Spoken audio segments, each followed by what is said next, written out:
Hey, if you love classic rock and classic rock magazines, this video is for you.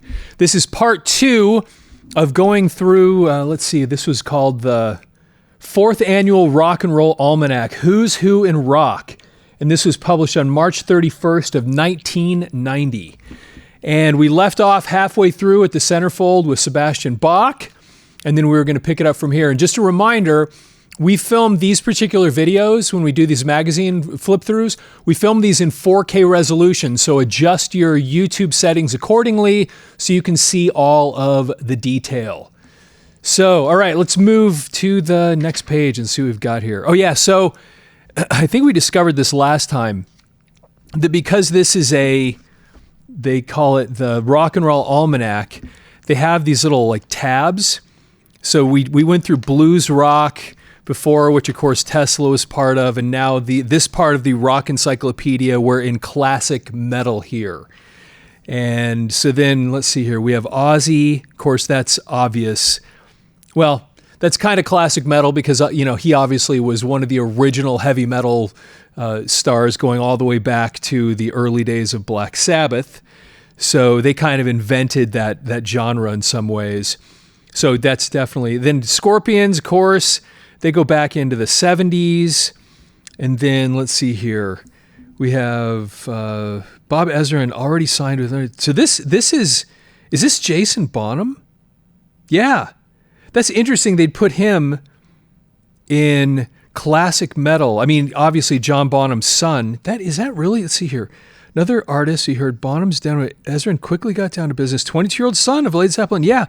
And the disregard of timekeeping, the song that they had on there, I think we talked about it last time. It's called "Wait for You." All I can do is wait for you. It was such a cool tune, and I had that CD, but I listened to the rest of it once or twice, and there was nothing else that really jumped out at me. But that tune, that was really cool. Of course, Dio fits in that group. Like it says here. I mean, he goes all the way back, to Rainbow, and actually even, Elf before that. So classic metal stalwarts keeping the faith alive. And at this point, Scorpions were still on Savage Amusement here. Dio this is after Craig Goldie is gone, because I think Dream Evil was the one that come out a little bit before this, and then it was going to be, I think, this year, because this was, again, March of 90. This is the year that Lock of the Wolves was going to come out. And that's with that new, I don't know what his name was. It was some new kid. Oh, there it is right there. Okay. Sorted through 5,000 audition tapes. Rowan Robertson, 17-year-old kid. Yeah. And this was, he played on the album Lock Up the Wolves. And I think that was the only one only work he did with Dio. So, because of course, Craig Goldie had moved on at that point. So let's see here. Glamsters and Shockers. So this is glam rock. Britny Fox, they were kind of a spin-off of Cinderella. Faster Pussycat, we've talked about them a little bit. I don't know. I know very little about them. We got to pick up some records because we've had several people comment that they like these guys, and I just don't have anything in our collection, and so we probably need to talk about them at some point. There's Kiss. Yeah, it almost doesn't look like Gene, but that's got to be Gene right there, right? Yeah, looks like he's playing a bass. Just looks odd. Circus magazine. Some of the pictures they would post were just awful photos. So they were hot in the shade at this point. There's Alice Cooper. He'd been around forever. Speaking of Bob Ezrin, since that's what they're talking about here, Bob Ezrin was really the guy that helped put Alice Cooper on the map way, way back when. And then, of course, he was the one that after Kiss, speaking of that, after Kiss finished the album Alive, then they went in to record their next album, which was to be Destroyer, and they actually had Bob Ezrin come in and produce that album. And, that over the years, that album, Destroyers, had mixed reviews, but it really made an impact. It really did. Okay, so here we have glam shock rock. Poison cries, tough to clobber the stereotypes. So they were still in the open up and say, time period here. They were so big. It's just crazy thinking about that. Then so we have progressive rock. Jane's Addiction. There's Perry Farrell. So they were on the Nothing Shocking still at this point. King's X. We did a video on King's X. Gretchen Goes to Nebraska not long ago. If you like King's X, you should go watch that video. Because Gary, who I do a lot of these videos with, loves King's X, and I had not spent much time listening to him, and it was a really, really fun talking about him. Then Living Colour. Let's see here. And then Rush. This was Presto time period. So that's interesting. Progressive rock. What they put in that group here. That's kind of interesting how they categorize this. So we have pop metal over here. Kicks. Oh my gosh. I actually look at that. He's got that like Midnight Dynamite thing. Somebody pointed out in one of the videos, I've got that record right over there, Midnight Dynamite. And that's in that, on the record cover, he's got that microphone with the little spark on the end. I loved Midnight Dynamite. It was such a killer, like a pop metal, definitely, but it was so good. It was just awesome. There's Kip Winger, Ratt, and then White Lion. How interesting. Yeah, I just remember they had a couple of tunes that did pretty well, but I knew very little about. Never bought any White Lion stuff. Maybe I should have, but just never did. So this is still pop metal, and they're putting Skid Row in pop metal. Man, look how young he looks. God, that guy was such a great singer. He was just amazing. Sebastian Bach was just crazy good. And this was still in 1990.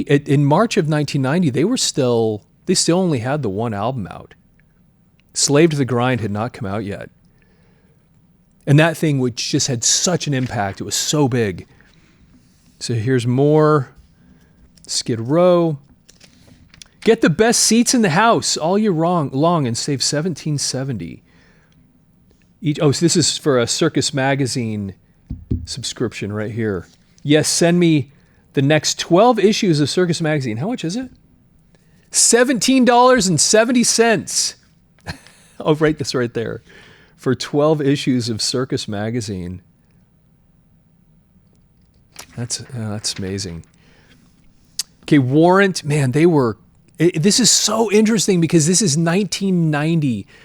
You know, they were just, a year and a half out or so before the whole world would just come apart for this type of music because they were so big. I remember seeing their stuff. What was that? What was the song they had? I think it was called Uncle Tom's Cabin. I love that tune. They were actually putting out really cool stuff that I really loved. And then, man, it was just right around the corner because later this year, of course, Alice in Chains would come out with Facelift. And then it was basically a year later that Nevermind by Nirvana came out. And I tell you, when Smells Like Teen Spirit hit, it seemed like that's when everything just went and just flipped. And then all these guys were just gone. Hang on just a second, this will be really quick. With hundreds of videos on our channel now, we've made playlists to make it easy for you to find whatever the thing is that you're interested in. We have a playlist with all of our Rush videos, Kiss, Led Zeppelin, Van Halen. We have categories like 80s metal and even our popular magazine flip-throughs, where we go through page by page with Circus Magazine, Hit Parader, and others, all in 4K resolution. You'll find it all organized and ready to explore. Just click the playlist tab on our channel's homepage. All right, back to the video. But it's just so interesting looking at that and thinking of that, with the context of what was going on here. But anyways, there's Janie Lane. He's playing a BC Rich bass. Anyway, yeah, they were so big. And then here's Bon Jovi. And I think I mentioned it in the first part of this magazine that this was Young Guns 2 time period, but I was kind of correct and kind of not correct because Young Guns 2 did come out this year, but it was actually a few months after this magazine. And I don't remember if they had put out that song before they put out the movie. I'm not really sure, but anyway, this was around that time period for Bon Jovi. They were so big, but it was the New Jersey period that we were still in here. And this is, so that's okay. I'm just trying to read it. I think it says Kramer. Sometimes just interesting to see what kind of guitars these guys are playing. So, okay. Next year, okay, we have Def Leppard. And, of course, there's Rick Savage and there's Joe Elliott. And, yeah, they were still, you know, they're still writing on the Hysteria album at this point. They were still a good, year out before Adrenalize came out. But this is interesting. Female fans track down the Crue's tour bus thinking that the lepers are inside when they actually fly to every gig. How interesting. Okay. Oh, look at this. Rockers of 1990, an A to Z glossary. Here's your essential guide to all the bands who matter. And this is in, okay, check this out. Alphabetical order. Everybody that matters right here. Aerosmith, Anthrax, Bang Tango, Bonham, Bon Jovi, Britny Fox, Bullet Boys, Cinderella, Alice Cooper. Okay, The Cult, definitely they mattered, right? I mean, they were still one of my favorite bands from that period. They were so great. Dangerous Toys, I don't know anything about them, really. Def Leppard, of course, was huge. Don Dokken, yeah, because, and it's interesting, they say Don Dokken and not Dokken, because Dokken was, for all intents and purposes at this point, over. Back for the Attack had come out a couple years earlier, and Gary and I are going to do a video on that album soon. Anyway, they were Dio. Let's see here. Faith No More. Dio formed in 1989. Well, maybe with the new guitarist. The band definitely didn't form in 89. Faith No More, Faster Pussycat. Lita Ford. Great White. Guns N' Roses. Of course, they were in Jane's Addiction. They ended up being so important as far as the evolution of music. Jane's Addiction had such an impact. King's X, Kiss, Kicks, LA Guns, Living Colour. Yeah, Living Colour ended up being a really, well, especially that song. That song got played, Cult of Personality. I think that's what it was called. That song got played, on MTV. I think they were playing that every third song. I mean, it was just on all the time. Megadeth, Metallica, Michael Monroe. I don't know anything about... I think we've talked about Michael Monroe before. I don't know a lot about him. Motley Crue, Ozzy, Poison, Ratt, Rolling Stones, Rush, Soraya. I know nothing about them. Skid Row, Slayer. Soundgarden. That is so amazing. Because Soundgarden, I think at this point, they put out Louder Than Love. And it was incredible. Okay, let's just see if it says right here. Kim Thalke, yeah, there it is. Ultra Mega OK in 88 and Louder Than Love in 89, yeah. Louder Than Love. So I discovered Soundgarden on the Badmotorfinger album, and I fell in love with Soundgarden. Just absolutely, absolutely loved them. And then I started going backwards, and I bought this album, Louder Than Love. And his voice isn't as powerful, but I really grew to love that album too. Ultra Mega OK, I can take or leave. It's okay, but Louder Than Love is just, especially if you want to go find a cool song off of there, go find Hands All Over.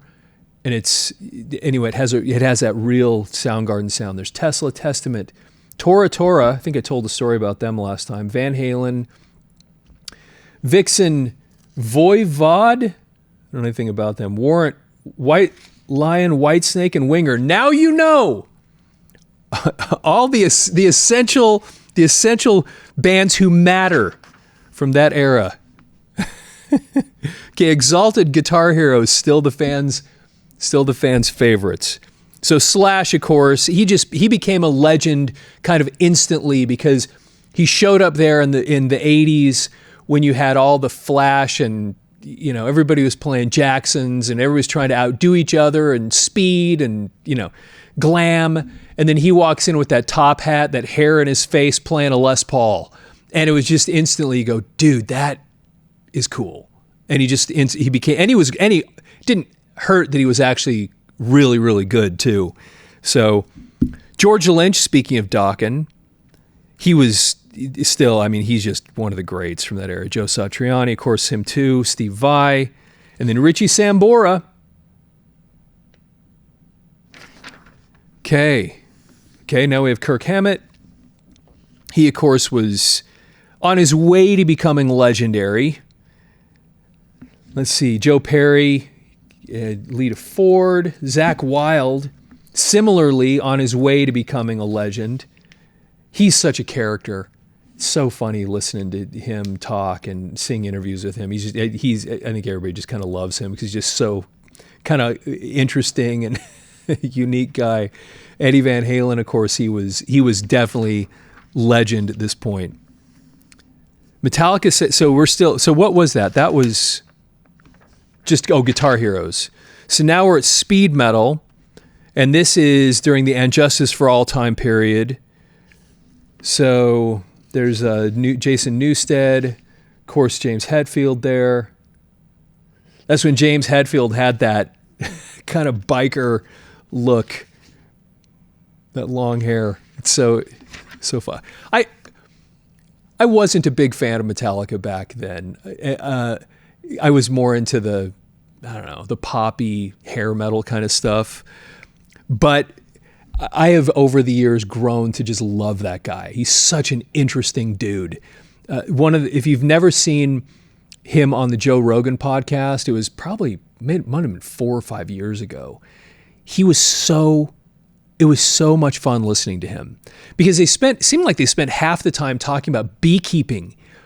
Anyway, he's just kind of a unusual, interesting. I keep saying that word. Just a cool guy. James Hetfield is. So I've grown to appreciate him more and more over the years. Okay, we're still on speed metal. Of course, you got to have Megadeth at that point. When you start talking about this, speaking of Metallica and Dave Mustaine, I've talked about. We've seen him in concert before, and I always really liked Megadeth. Of course, Anthrax. I saw them. I think I mentioned opening. I think it was for Kiss a long time ago. There's Slayer. There's Testament. Okay, now we're gonna go to. I guess is that the end of our encyclopedia? Was end with speed metal? I guess so. Okay. So now we have Tommy Lee with Mickey Mouse. Okay. Don't Call Kirk Hammett a Hero.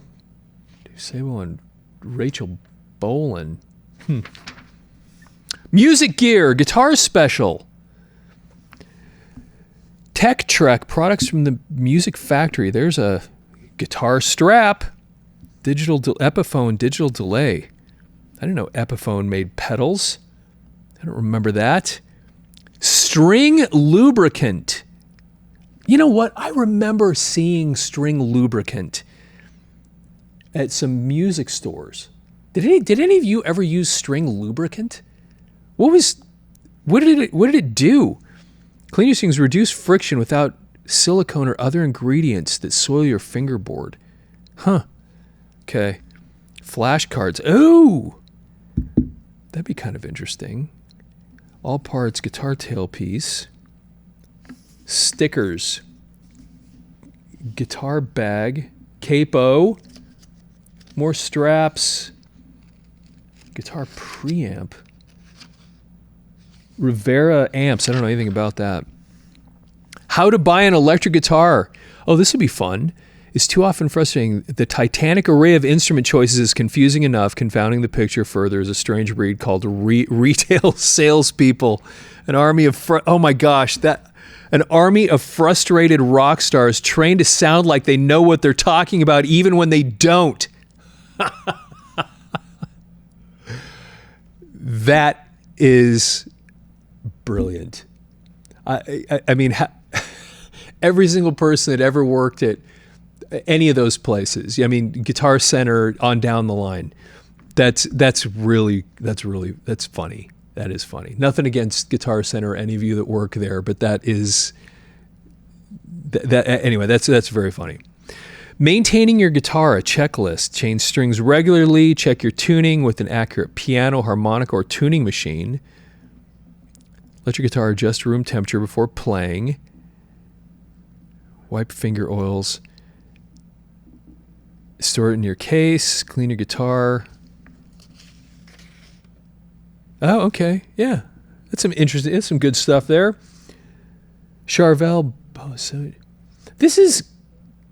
that has the Charvel logo that looks more like the Jackson logo. Because Charvel always had that little look that looked like a guitar almost. And every once in a while you'd see it written that way, but when I see him popping up these days, it has that older logo that looks like a little guitar. I could be wrong. I don't spend much time researching or looking at those things. I just remember that when I see them around, people playing them, at least that's what I see. That's a cool guitar. Wow. Okay, hard guitar, Gibson semi-hollow. Okay, what is this? Complete Buyer's Guide to... Oh my gosh, look at this. Complete Buyer's Guide to Electric Guitars.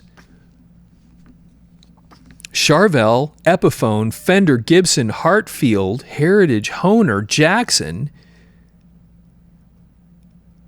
The Dinky, they still make the... I got one right there. Kramer, Ovation, Rickenbacker, Ruben, I don't know I've never known how you say that. Takamine. Played their acoustics a bunch. Washburn, Zion, and Zon. Oh my gosh, I was in a band with a guy that played a Zon bass. It had active pickups, and that thing was so clicky. It actually had a decent tone, but it was very clicky. Let's see here, Robin. Yeah, the favorite from Jackson is the Dinky style model, 1400 to 1560. You can get them. You can get inexpensive Dinkies for a lot less than that these days. I've bought a few. Okay, what's going on here? Guitar Clinic, mixing up scales. So this is Steve Vai doing something amazing, no doubt. Joey Kramer from Aerosmith over here doing some drum stuff. Yeah, they always had that drum. They always have these things, these guitar and drum things in there for musicians. Since it seems that they must have assumed that most of the people reading this were musicians because there's so many different advertisements for things related to playing music, performing. New group tonight is the front, Electric Angels, Hurricane Alice. So these are new acts. Let's see who we have here. Electric Angels, I couldn't tell you anything about them. The front, seems like I heard of them, but I don't know much about them. Hurricane Alice, know nothing about them. Slaughter, that's interesting. Slaughter is because they ended up going on and becoming really, really big. And it's fascinating because they were, of course, the basically Vinnie Vincent Invasion collapsed, couldn't handle Vinnie Vincent somehow, and then those guys took off and made Slaughter and then became huge and became what Vinnie Vincent's Invasion could have been, probably, but that was not going to work out. Gun, I don't know anything about them. London Choir Boys, I remember hearing about them. Bonfire, I don't know anything about them. Okay, and then we have Designed by EMG. These are just pickups, right? And then we have Learn the Art of Recording. So the recording workshop, it's in Ohio. There's an 800 number. Learn the Art of Recording. Did any of you ever do this? Look at that. They've got 2-inch tape machines, big mixing board behind him, some sweet headphones. Sterling silver earrings, $7.95 each, or buy 3, pick 1 free. Sterling rings, $12.95. So I guess, look at this. You just find the one you want, write it in here, send $1, and then they give you, that's for the catalog. Then this is okay, there you go. Oh, here's more bands. Prong, I know I've heard of them, but I don't know anything about them. Kill for Thrills, Know Nothing, Trouble, Tim Carr, Riot, The Privilege of Power. Boy, they had gone off the rails at this point, Riot did. I used to love Riot. Going back to the Guy Speranza days, they were so great. And anyway, I just like if you're not familiar with the band Riot, go look up the song "Swords and Tequila," and that's a great tune, and it'll give you kind of a sense of what they were like in the Guy Speranza days. And then when he left the band, they picked up a new guy named Rhett Forrester, who became the singer. And then he's the one, if you ever hear the album Restless Breed, he's the one that's on that. And anyway, I used to love them. They had so much great stuff. I loved Riot.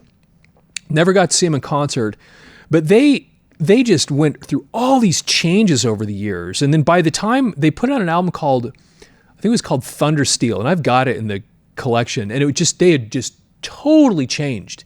It was almost, as I recall, it was almost like a speed metal band, and they just lost me completely. And then they put out a live album around that time too, and they had a different singer. It wasn't Rhett Forrester. They had a live album, I think that was right before this one that I have. And then that was Thundersteel, but this one was after that. And then this one, they were just, anyway, whatever. So let's see, Loudness, Soldier of Fortune. At this point, they actually had a Western singer. It was no longer an all-Japanese band at this point. I actually have that record. And I don't love it in particular, but I have that one. Watchtower, Alien, don't anything about them. Okay, attention metalheads, Motley Crue, Skid Row. And so Skid Row there, that is definitely not Motley Crue right there. Oh, that's Guns N' Roses, it says it right there. But why Motley Crue, Skid Row? I guess they just were lumping them in somehow. One hotline brings you all the inside dirt on the country's two hottest bands. Now, what is the Motley Crue, Skid Row, Guns N' Roses, two hottest bands? I wonder if that's supposed to say Motley Crue / Skid Row. I wonder if it was supposed to be Skid Row, Motley Crue, but Guns N' Roses had become too huge and they could not be ignored. Oh, these are 900 numbers too. So you can call up and find out about your favorites, your favorite two bands, Motley Crue, Skid Row, and Guns N' Roses, both of them. Oh, I see. Okay, I see what this one is a separate. Okay, I wasn't smart enough to catch that. And those of you watching are like, excuse me, they're two different numbers. These two are for that number. Guns N' Roses has their own 900 number. That's hilarious. 900 numbers being used for heavy metal bands. Okay, Concert Express with over 7,000 different items, stickers, buttons, backstage passes, headbands, back patches. We've talked about this before, where we'd get those huge patches you'd put on the back of your jean jacket.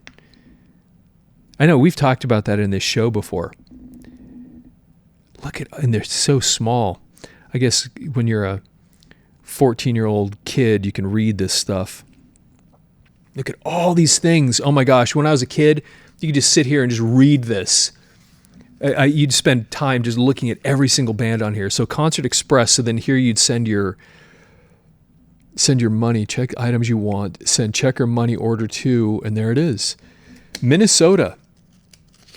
Okay, what's this one? Concert t-shirts. Look at all this. Rings, earrings, removable tattoos, necklace, large rings, slave bracelets. Read before you order. Man, I can't read any of that stuff at this point. My eyes cannot handle that. Okay, wow. And more stuff. Rockabilia. Starting with AC/DC. Going down, let me look at all this stuff. We've got Pink Floyd. Yeah, man, it's crazy. Kiss, Misfits. Wow. Look at all these. This is, I would have, again, just sat for probably for hours and just looked at all of these little things, even though they're very, very difficult to make out. There's your back patches right there. If it's too loud, you're too old. There's Kiss. I remember seeing this Led Zeppelin one on people all the time when I was that age. But we've talked about in here before how seeing people that had the Rock and Roll Over patch put on the back of their jacket. Oh my gosh, here's more stuff. Rock Tops Rules t-shirts. Skid Row, Metallica. Wow. Wow. Okay. More t-shirts here, full color posters, tapestries. Why do so many people order from Rock Tops? Here's why. We're fast, we're priced right, and we're reliable. And then you just fill out your form there, send in your stuff, or send it in to get all your back patches. Let's see here, how to place your class. Oh, so here's how you can put ads in here. Music instruction, music products. Here's your fake IDs, original concert photos, something about drinking and driving, Circus magazine, and printed guitar pics. Subscribers, are you moving? Send in your new address. And then here, check this out. Peace Corps. Toughest job you'll ever love. I remember seeing those ads all the time. And that makes sense because people reading this are young people, maybe in college, kind of people that do that kind of thing. Let's see here. So back pages with Lou O'Neill Jr. And I don't see a picture with Lou O'Neill. Usually he's in one of these photos. He's not in any of these pictures, unless he's hiding behind Keith Richards. Axl and Izzy joined the Stones. U.S. assaults Noriega with metal. Oh, do you remember that? That is probably in here somewhere. Man, I remember when that happened. That is so fascinating. Angus Young, Keith Richards, Jack Russell from Great White right there. Wow. Twist's Sister, Motley Crue, David Bowie. Okay. Until next month, remember this famous ode. The way to live longer is to cut out all the things that make you want to live longer.